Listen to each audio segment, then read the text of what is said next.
welcome back to another video. Today I'm actually going to show you guys, or at least do my best, because I'm not really a how-to person, but show you guys how to put the E46 lower control arms onto an E36, and hopefully I only fuck it up a little bit. So I have the car jacked up right now in the driveway. I'm going to get it done here, at least the control arms, and then the SPC camber arms that I have, I'm going to take that to David's shop. Because in order to zero out the rear, I'm gonna have to roll the absolute piss out of my fenders. And the weather in Oregon today is rainy. Yesterday it was rainy. All week it's been rainy. Next week it's gonna be rainy. I'm sick of it. So I need to get this done quick, and I'm going to see what tools I'm going to need to get everything apart. Go find my hammer, because I'm gonna need that to take the control arms off, and then I'll start getting the E46 lower control arms ready to be put on. All right, so I got my tools right there. I'm getting ready. Yeah, that's literally what happened. Like holding it with my knee right now. Anyways, this thing broke in half. So in order to fix this, at least for me, it's gonna be a little more difficult than OEM. Because I have these knuckles that are out of focus, and with these knuckles, I actually have to take my coilover setup off to get this bolt off, to get this part of the lower control arm out, and yeah, that's about it. All right, so I'm gonna start pulling off the end link, pulling this off, pulling that lower control arm off, and then yeah, we'll go from there.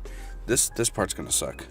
This one's gonna suck. All right, so the weather is being like slightly bipolar. It's rainy and then sunny, and then rainy and sunny, so I don't want to film outside too much, but yeah, these are what my control arms look like now. Yeah, that's what happened. Let's get in there. Let's get in there nice and close. Let's see if we can see some of the carnage. Oh hell yeah! Look at that. That shit is rusted on the inside. I mean, these were gonna snap anyways. At some point, either on the track or on the street, whatever. I mean, they were gonna go. So I'm not bummed, but I am. Okay, I see. I get it now. Earlier I was really confused on the end links, because I was like, I thought these were welded on for some reason, but they're not. They're just screwed on. So I'll be able to put it right. Oh, out of focus. Hold on. I'll be able to put it right in that little hole right there. Right there. I don't know if it's fully in focus, but yeah, you guys get the idea. So that's where that will go. So I'll take that apart and put that on. But first, in case you guys plan on doing, I got a strap for my camera, but in case you guys plan to do an E46 lower control arm, where did I put the, oh, they're right there. So the E46 has a hex style compared to the E36, which is a circle. Again, it's gonna be out of focus. I'm trying to do two things at once, but yeah, so it's gonna look like that. Whereas this end is gonna be more falling over, more of a hex style. So I bought these in this kind of material. These are not cheap, by the way. These are like 110 bucks for the two, but they're gonna be super durable, super absorbent, super good. But regardless, you're gonna need the hex style. What I did is I just Googled E46 lower control arm conversion for E36, and these were like either the first or like second or third thing that popped up. So yeah, super easy to find.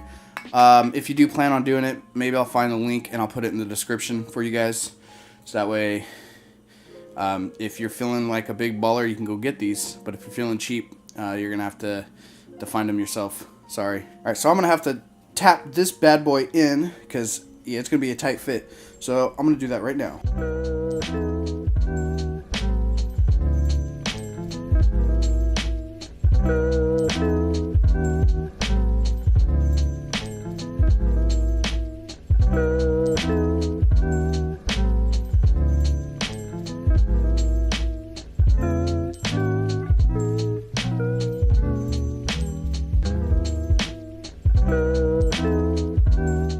I'm gonna do this video quick because clouds, but let's get in here. All right, so I got the control arm hooked up.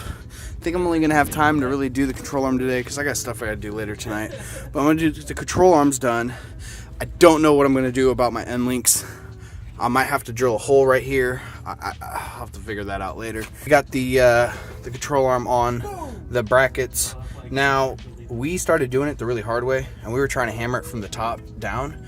It was really easy to actually pull this, the bushing itself off of the control arm and hammer it from the back into the bracket and then slip it back on. So just keep that in mind if you do something like this. All right, so right now I'm going to bolt this all up, adjust it, and get it to seat properly, and then put my wheel on and do the other side. Anyways, I have the wheel on, so you guys ain't gonna see it, but I wasn't able to connect my sway bar yet. It's not gonna fit on the lower control arm, so a little bit later I'm gonna look into doing it to the actual coilover itself. Currently right now this is the wheel. This is the wheel pretty much straightened out. So obviously, yeah, I'm gonna need an alignment bad. So yeah, it is what it is. It's at least fixed. It's gonna be driving here later this week for sure. And then yeah, the next video is gonna be the SPC control arms. I was gonna do it in this video, but there's a lot of technical difficulties with the control arms. Reed, what are you doing? I got that walk. The pimp walk.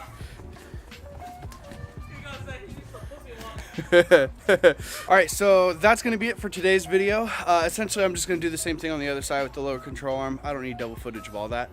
And sorry about, like, you know, not doing like the cinematic stuff. The weather has been highly inconsistent today, and I just don't want to damage this camera. So I will see you guys all in the next video. Don't forget to like, comment, subscribe.